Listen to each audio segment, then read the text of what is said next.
Ingénieur, un métier difficile à définir. Un ingénieur travaille dans des domaines divers et variés, en conception, en production, en recherche. C'est un chef de projet qui, avec ses connaissances à un niveau Bac+5 et ses expériences professionnelles lors des stages d'école d'ingénieur, peut faire une chose principale à un problème. Son objectif est de donner une solution. Le diplôme d'état d'ingénieur est délivré par une école d'ingénieurs. On en compte près de 240 en France.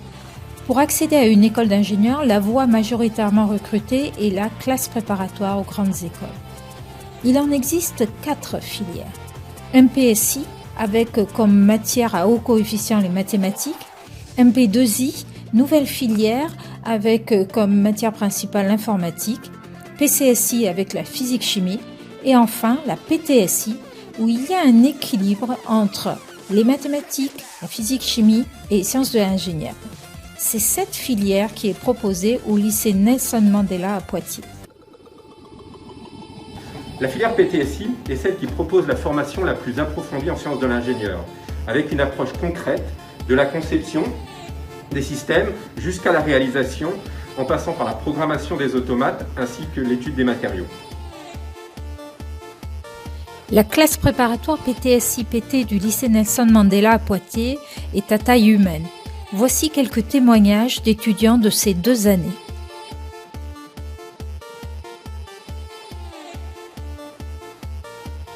Alors, pourquoi choisir la PTSI ?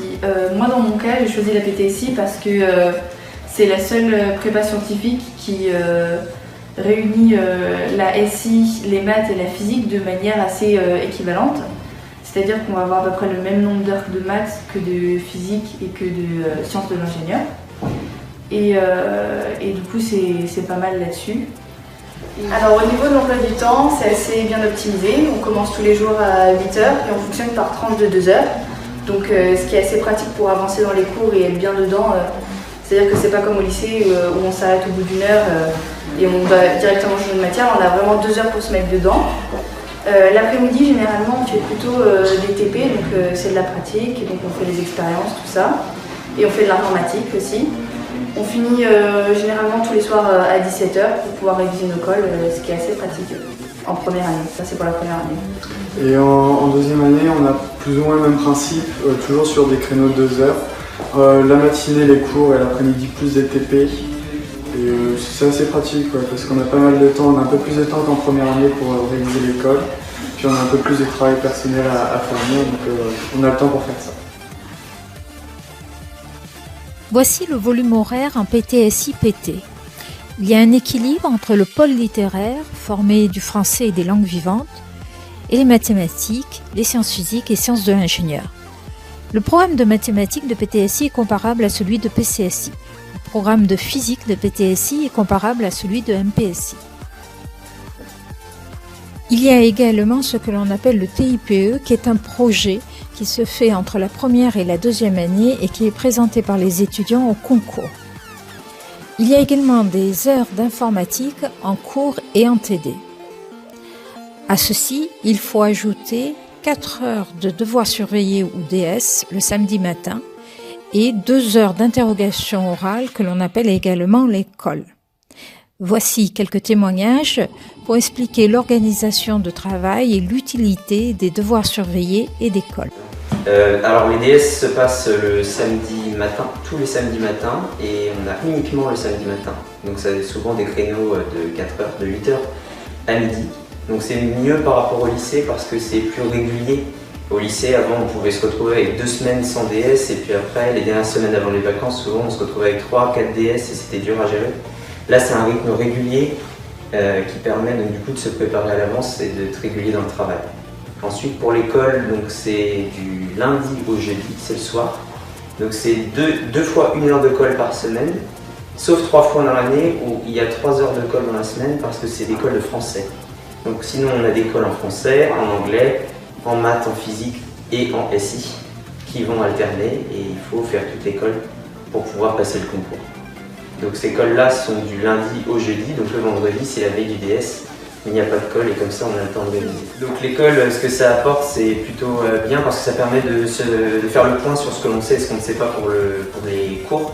Donc ça permet de revoir les cours régulièrement et de savoir où on en est, sur ce qu'on sait ou ce qu'on ne sait pas faire. Et c'est aussi des notes qui peuvent remonter les notes de DS, les notes de colle sont souvent là aussi pour essayer de valoriser le travail régulier quand on a loupé le DS précédent par exemple. Ça permet d'équilibrer un petit peu la moyenne, donc c'est plutôt pas mal aussi. En termes de ressenti personnel, au début le rythme fait peur quand on voit les emplois du temps, mais on s'y habitue très vite et personnellement je préfère ce rythme-là avec des devoirs et des colles le soir, plutôt qu'au rythme au lycée, parce qu'au lycée on avait plus le temps de se reposer, mais personnellement je faisais pas grand-chose, alors que là ça nous oblige à apprendre à travailler et je trouve que c'est bénéfique. Puis pareil, même en deuxième année, le changement entre la première année et la deuxième année, il y a toujours un petit gap où il faut travailler un peu plus. Faire plus de travail personnel, c'est plus contraignant, mais ça permet d'être encore plus lucide pour essayer de réussir un peu mieux les concours. Donc concernant la charge de travail, c'est indiscutable, on travaille beaucoup plus qu'en terminale, mais ça reste quand même un peu moins industriel dans le sens où on travaille entre nous. On travaille très souvent en groupe même. On a des salles qui nous sont ouvertes pour bosser jusqu'à 22h.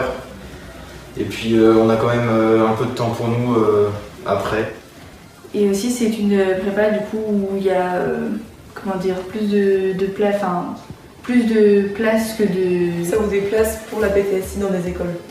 Oui, il y a plus de place que de...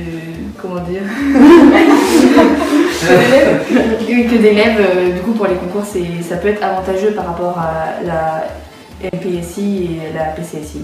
Et ça ouvre des portes à des écoles qu'on ne peut pas forcément avoir en faisant une autre prépa MPSI ou PCSI. Le nombre de candidats et le pourcentage de réussite au concours sont des critères à prendre en considération dans le choix de la filière. En PTSI, le pourcentage de réussite au concours est le plus élevé par rapport aux autres filières. En deuxième année, les étudiants passent les concours. Toutes les épreuves sont regroupées dans une banque dite banque PT, ce qui permet d'avoir uniquement 9 jours de concours et de pouvoir intégrer toutes les écoles de physique. Chaque année, il y a environ 2400 candidats aux épreuves de la banque PT. Ces candidats sont issus de la filière PTSI-PT. Il faut savoir qu'il y a environ 600 places réservées au PT à l'École nationale supérieure des arts et métiers, appelée également Arts et métiers, qui est une grande école d'ingénieurs en France. Les autres candidats se proposeront sur les autres écoles.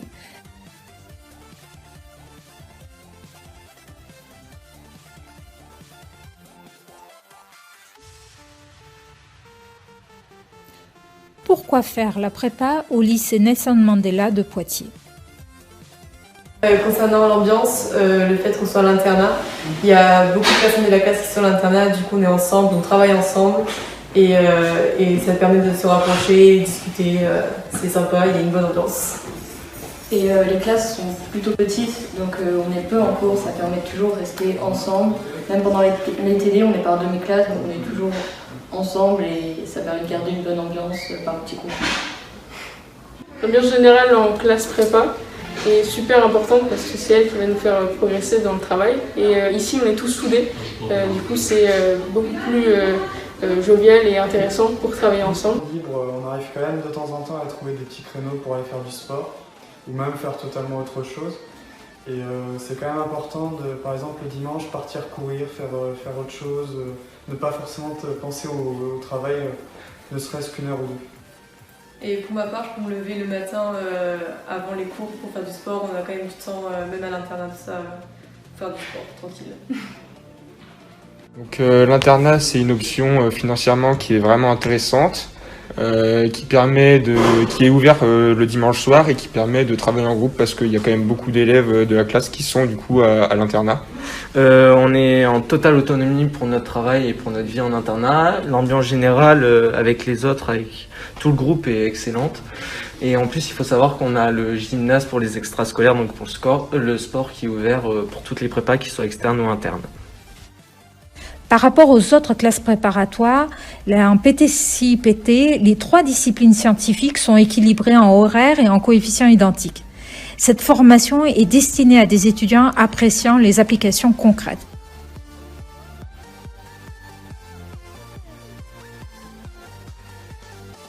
C'est une préparation de taille humaine, limitée à 32 étudiants en première et deuxième année, ce qui permet aux enseignants d'avoir une écoute et un encadrement privilégié des étudiants. Cette préparation privilégie le travail en groupe, l'autonomie et l'apprentissage des méthodologies. L'internat est un atout supplémentaire pour renforcer l'ambiance de travail au sein du groupe.